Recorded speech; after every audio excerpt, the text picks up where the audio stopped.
Shit from O-A-K-L-A to L-V, I'm a Raider. Raider Nation, what's going on? You're watching the Raiders Report. In today's show, we're going to do an Overreaction Monday after the Raiders' big 31-26 win over the Chargers. Today's show is presented by Only One Nation. Every single person out there looking for some new Raiders gear, go to onlyoneNation60.com. Make sure you use code O1N. It stands for Only One Nation to save 25%. I don't know about you. If you sound like me, you sound like a man rooting on his team. And if I can't make it through this show, might give it only 2 Chucky heads at this point. But we're going to have some fun on today's show. All right, let's get into it, Dylan. Raiders, are they making the playoffs here? You're looking at a 5-3 football team.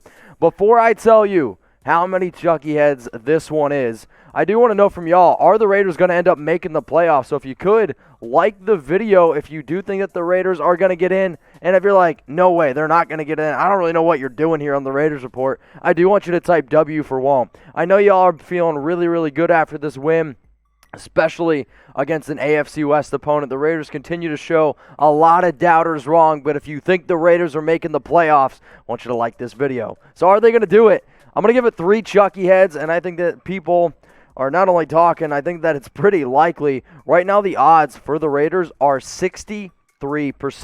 Currently, the 6th seed in the AFC, and I mean, when you look at the beginning of the schedule for this team, it was tough. I mean, it was a very daunting schedule. A lot of those teams that the Raiders went up against, they're playoff caliber teams. And now the schedule gets a little bit easier. Plus, you have a lot of young players that are really starting to come into their own. Sure, I want to see a little bit more out of Henry Ruggs. I'm going to talk about him here in a little bit.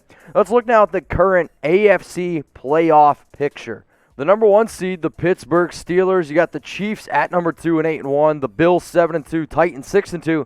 But look at the wild card. That's where your guys' attention should be. The Raiders at 5-3, the number 6 seed, have the tiebreakers over the Dolphins because their conference record is just simply better. And then the Browns, they have the breaker over them for the reason. Guess what? They beat them.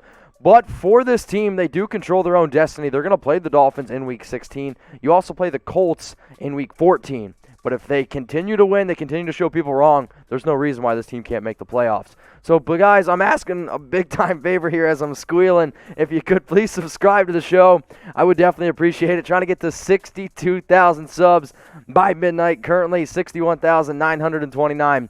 Last week, I was sick for a few days. We had one heck of a watch party last night. Over $1,000 in Super Chats. We gave a whole bunch of stuff away as well. If you're looking for the latest Raiders news and rumors and you're looking to have a good time, this is a voice of a guy who had one hell of a time last night. So if you're like me, go ahead and subscribe to the channel below. All right, here we go. Next rumor here. Jon Gruden.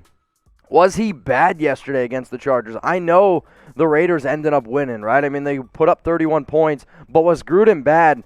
I really do believe that he did not have a very good coaching performance. I think that he needs to start trusting his offense more. There was a key part in yesterday's game where the Raiders were, it was a 4th and 2. They took a false start, punting it away, and it was almost like he had more confidence in his defense than his offense. But for me, I'm like, hey, John, you're 6 for 6 this year going for it on 4th down. Trust your offense. Trust Derek Carr. Trust your running game. And, I mean, for me, it was 3rd and 2, and I would have ran the football 2 times, either with a Josh Jacobs or either with a Devontae Booker. And it's not that Derek Carr had a horrible game, but for me, I wish they would have continued to run the football more. Jon Gruden just seemed like he didn't have a full grasp of the game, and you see that fumble there. I mean, the Raiders are very lucky that before they go into halftime, it's basically tied 14-14. They're trying to put points on the board with 19 seconds left. Derek gets hit. Remember, you didn't have Trent Brown. You didn't have Colton Miller.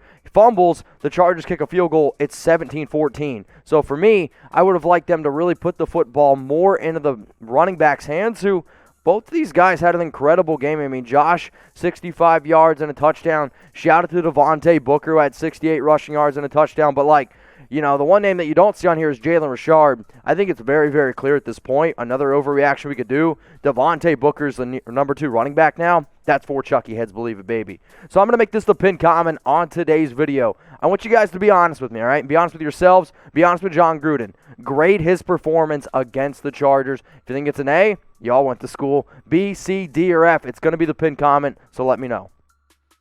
All right, Guenther, does he got to go? I mean, the Raiders continue to win football games, but I'm going to be honest, it's it's not because of the defense. This one, again, is for Chucky heads. Believe it, baby. And this would be such a different – we would be going absolutely nuts, right, if the Raiders would have lost this game. And if it wasn't for a muff punt by the Chargers, who just find a way to always lose the game, we would be sitting here screaming that it's time to fire Paul Guenther. The other reason why I'm going to sit here and say, yes, it's time for Guenther to go, you need to learn how to make some changements. You need to learn how to make some adjustments. And I thought after the Browns game we were going to start seeing that.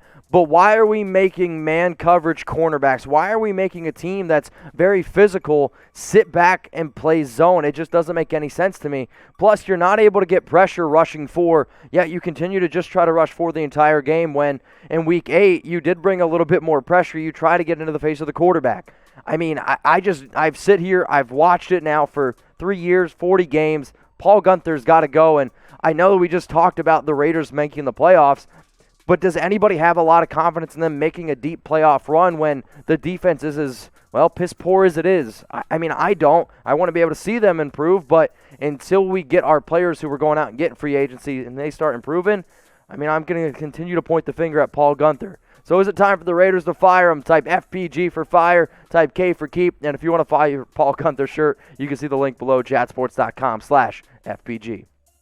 Now, today's show is presented by Only One Nation. I am repping my Only One Nation t-shirt. They were super excited after the win. They were like, Mitch, you better put me on the show today. I was like, all right, guys, I got you covered. So for only $29.99, you can get this Only One Nation hat. And if you use code O1N, you can save 25%. So I'm not going to sit here and do the math, but you guys can. If you want the t-shirt that I have on, they got all sorts of sizes. They're a lot more comfortable than your normal cotton t-shirt. Plus, you can't see when you're sweating underneath them. High-quality t-shirts, awesome hats, also Carr flags. They have patches there. If your kid likes stickers, they have them as well. OnlyOneNation60.com and get yourself some new Raiders gear. But use code O1N, Only One Nation, to save 25%. Henry Ruggs time. Let's talk about him, man. You guys know that I wanted CeeDee Lamb in the draft, and I've heard a lot of people already calling Henry Ruggs a bust. I'm just going to stop it right now. I am going to give it one Chucky head. I think it's a small shred of truth because you can maybe put a little bit of grain of salt into this, but it's still way too early to call any rookie in the NFL at this current juncture a bust. Now, it's clear to me that Carr and Ruggs lack chemistry. That is 100% clear, and it's a little bit frustrating because the Raiders are trying to get him involved a little bit more. But the fact that he didn't have a catch in Week 9, the fact that he hasn't really been as involved in the offense since the bye week, that's alarming to me, right? Because you have a number 1 wide receiver. That's why you drafted Henry Ruggs, number 12 overall this past year's draft. He definitely has the speed, and I'm not going to sit here and say that, sure, I'm not frustrated by his lack of numbers, but he is opening things up for his teammates, which is a very important thing. But I'm also going to sit here and say, you just cut Rico Gafford. Maybe the Raiders need to look into adding a little bit more speed because without him, it's going to be interesting to see. So let's look now at Henry Ruggs' game logs, right? You had Week 1, he had the 5 targets, 3 catches, 55 yards. His biggest game by far is the 3 targets, 2 catches, 118, and a touchdown against the Chiefs. Now, he missed Week 3 with an injury. He missed Week 4 with an injury. Now, let's also look now since the bye week. This is where I'm starting to get worried because against the Bucs, only 2 catches, 35 yards. Jon Gruden criticized him and said, hey, he needs to be able to figure out a way to get open. We want to get him more involved. Week 8, the weather was a little bit wild. I think we all agree he should have had a touchdown in Week 8. He got an absolute phantom call against him. Maybe this would be a lot different tone.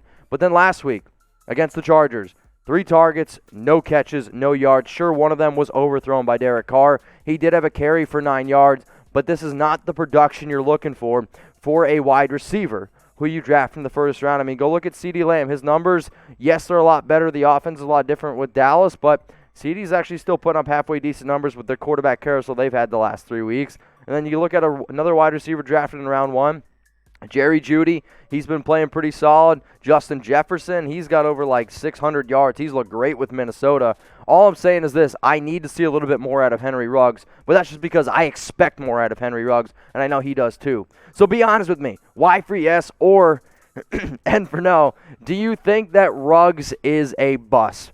I will continue to say N for no because it is still way too early to tell. But at the end of the day, the Raiders are winning football games. The defense is putting a lot of concentration on Ruggs and it's allowing other players to get open.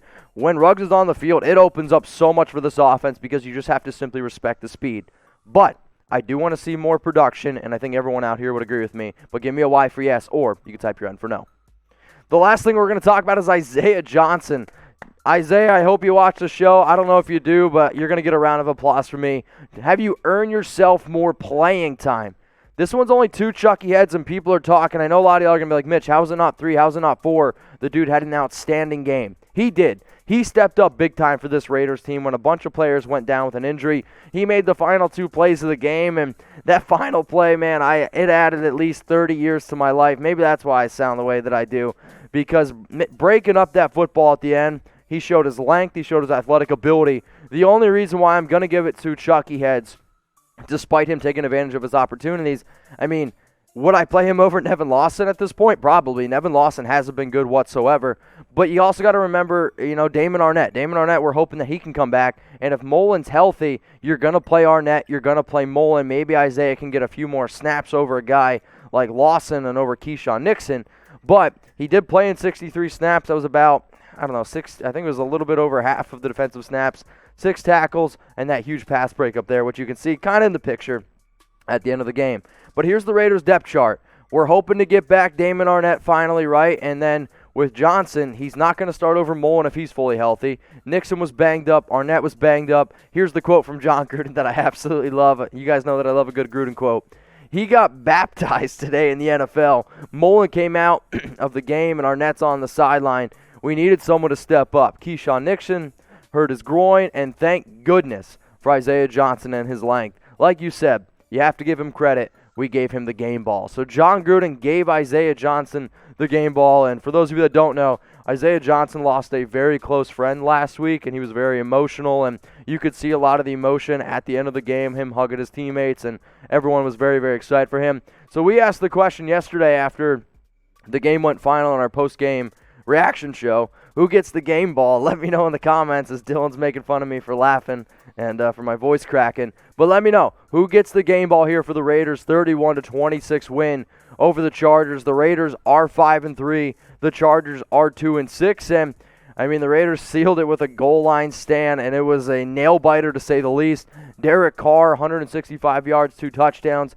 Hunter Renfrow led the team with 60 receiving yards, but Waller ended up finding the end zone. Nelson Agholor found the end zone again. I thought Devontae Booker looked great between the tackles. So let me know, after watching this show, who deserves the game ball for the Las Vegas Raiders.